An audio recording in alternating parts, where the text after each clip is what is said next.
तो जो बच्चे पूछ रहे थे ISI MS QMS जिसका अब नाम हो गया QMBA, तो ISI QMBA पे जाओगे तो ये है QMBA। अब इसका भी अगर आप यहाँ देखो सिलेबस एंड क्वेश्चंस पेपर, तो अब सिलेबस अलग अलग है, MMA QMB है ना, मतलब वहाँ PSA PSB था, प्रोबेबिलिटी एंड स्टैटिस्टिक्स वहाँ मेजर, इसीलिए यहाँ QM है ना, मतलब ये हो गया MM है, मे बी मास्टर मैनेजमेंट कुछ ऐसा होगा, तो यहाँ क्वालिटी मैनेजमेंट। तो इसमें आप देखिए 2015 से लेके ये भी 25 होगा, मतलब 26 क्यों लिखा आई डोंट नो, लेकिन ये 25 का पिछले साल, 24 के बाद 26 में नहीं, पिछले साल एग्जाम जो हुआ तो 25 का होगा, 26 का तो अभी होना है, तो दैट्स वाई, ठीक है ना। तो 15 से लेके 25 तक के पेपर आपके पास अवेलेबल है, ठीक। तो इसमें 11 साल के पेपर आपके पास है, 11 मॉक टेस्ट यही हो गए, एंड देन बाकी चाहिए तो और मैं बनवा सकता हूँ, वो चीज़ें हैं, बट ये खुद से भी कर सकते हो ना ये चीज़, मतलब इसको ढंग से सॉल्व कर लो, इसी से आपको काफ़ी आइडिया मिल जाएगा। और इसका जो सिलेबस है, सिलेबस फॉर MMA, मतलब ये QMS जो पहले था अब QMBA हो गया, QMBA का जो ये टेस्ट कोड रखा है MMA इन्होंने, तो इसमें MCQ के लिए सिलेबस क्या है, AP GP HP ये सब पढ़ो, ये पूरा 11-12 का ही सिलेबस है, इसमें कुछ एक्स्ट्रा नहीं है। Combinatorial probability, conditional probability, independent Bayes theorem, ये सब 11-12 में भी है, तो इसका पूरा सिलेबस 11-12 का ही है, ठीक है। So this is the syllabus of जो MMA, मतलब जो MS QMS जो पहले था QMBA है, उसका पार्ट A वाले पेपर का ये सिलेबस है, जिस पे ऑब्जेक्टिव आएंगे, तो ये सब 11-12 का सिलेबस है। पार्ट B का सिलेबस देखोगे और ये खुद आप एक्सेस कर पाओगे, है ना, मैं बस वेबसाइट से ही बता रहा हूँ।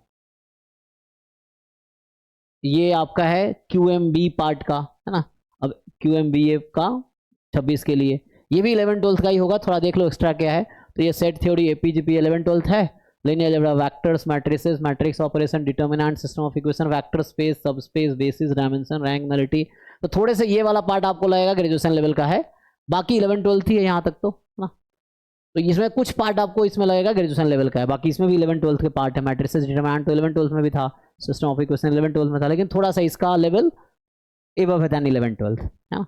बाकी ये कैलकुलस 11-12 में भी है अराउंड, बट ये हो सकता है आपको थोड़ा सा ग्रेजुएशन लेवल का दिखे, टेलर सीरीज एंड, है ना, कन्वर्जेंस, ऑल दैट। फिर ट्रिग्नोमेट्री 11-12 का, डिस्क्रिप्टिव स्टैटिस्टिक, है ना, यहाँ पे सिंपल लीनियर रिग्रेशन भी है, इसमें थोड़ा सा आपको एक्स्ट्रा सिलेबस दिखेगा कुछ पार्ट में, जैसे लीनियर अलजेब्रा में थोड़ा हो गया, डिस्क्रिप्टिव स्टैटिस्टिक, है ना, ये थोड़ा ग्रेजुएशन लेवल का दिखेगा आपको। प्रोबेबिलिटी डिस्ट्रीब्यूशन ऑलरेडी ये भी ग्रेजुएशन लेवल का कह सकते हो। कोऑर्डिनेट ज्योमेट्री 11-12 का ही है, straight line, circle, parabola, ellipse, hyperbola. तो एक बार ब्रीफली इसको रिवाइज कर लो, मेन सॉल्व करना, क्वेश्चन सॉल्व करना शुरू करो। जब क्वेश्चन सॉल्व करने के दौरान भी आप थ्योरी देख सकते हो, जब आपसे क्वेश्चन नहीं होंगे you go back to theory, learn and then again solve question, ये है ना, मतलब जो थ्योरी है ना एक, कि learn fail fail learn learn fail, यही प्रोसेस है आगे बढ़ने का। तो आप ऐसा कभी दिन नहीं आएगा कि आप पूरी तैयारी हो जाएगी फिर आप क्वेश्चन करना शुरू करोगे तो 100%, कभी ऐसा दिन नहीं आएगा, ठीक है ना। सो कहते हैं whatever you have start from there, तो जितना ही जानते हो उसी के अकॉर्डिंग क्वेश्चन सॉल्व करना शुरू करो, उस प्रोसेस में बाकी चीजें जान जाओगे, ये चीजें हैं, है ना। जैसे अभी रिसेंटली मैं पैडमैन मूवी देख रहा था, है ना, उसमें देखो तुमने, अगर जिन लोगों ने देखा होगा पता होगा, तो लर्न फेल एंड देन ही डू, वैसा है।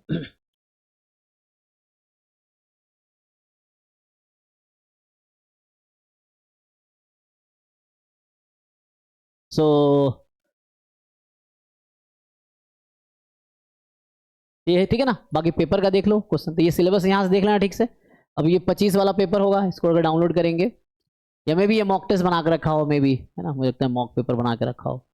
सो अब ये किस तरह के क्वेश्चंस आते हैं देखो, तो ये तो नोटेशंस हैं। अब ये यहाँ पे नंबर ऑफ फैक्टर्स ऑफ 2025, जब इस तरह क्वेश्चन सॉल्व करोगे तो आपको आइडिया लगेगा। और इस तरह क्वेश्चन जेई मेंस में कई सारे क्वेश्चन आपको मिल जाएंगे, परमुटेशन कॉम्बिनेशन है क्वेश्चन है ऐसे। तो जेई मेंस एडवांस के अगर प्रीवियस ईयर क्वेश्चन देखोगे तो बहुत सारे क्वेश्चन वहाँ ऐसे मिल जाएंगे आपको।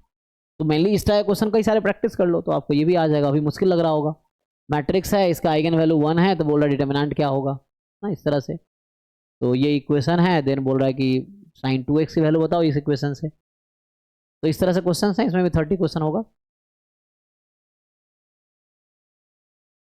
कितने 30 क्वेश्चन है, तो टोटल 30 क्वेश्चन है यहाँ पे भी। पार्ट ए MS QMBA का, फिर पार्ट बी, ठीक है ना। 2026 या तो मिस्टेक है या फिर हो सकता है ये मॉक पेपर 26 के लिए भी हो सकता है, उन्होंने मॉक बना के दे रखा हो, अच्छा एक मिनट, ये क्या कर रखा है, आंसर ऑल क्वेश्चंस है ना। तो इसमें मेन है क्या, आपको लिमिट निकालनी है ये, ठीक। तो सब्जेक्टिव क्वेश्चन इस तरह से होंगे, एक क्वेश्चन के 2 पार्ट होंगे ईच क्वेश्चन के। आपको इस तरह की क्वेश्चन दे रखा है, प्रूव करो अल्फा बीटा बेसिस है आर स्क्वायर का, इस तरह से। Find the maximum area of a triangle when parameter is a triangle is. तो ये सब एनसीईआरटी में भी ये क्वेश्चन है, एप्लीकेशन ऑफ डेरिवेटिव का क्वेश्चन है ये। तो ठीक, क्वाड्रेटिक इक्वेशन में प्रोबेबिलिटी इन्होंने इंट्रोड्यूस कर दिया इस तरह से।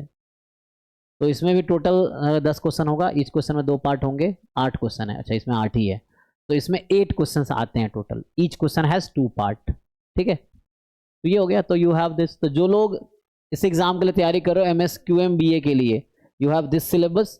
एक बार इसका तो गो थ्रू, ये 10 पेपर हैं आपके पास, 10-11, इसको आप ढंग से 4-5 बार सॉल्व करो, आइडिया मिल गया। देन उसके अकॉर्डिंग आपको इससे बहुत कुछ समझ आएगा, इसके अकॉर्डिंग और थोड़ी प्रैक्टिस कर लो डिफरेंट रिसोर्सेस यूज करके, दैट्स ऑल।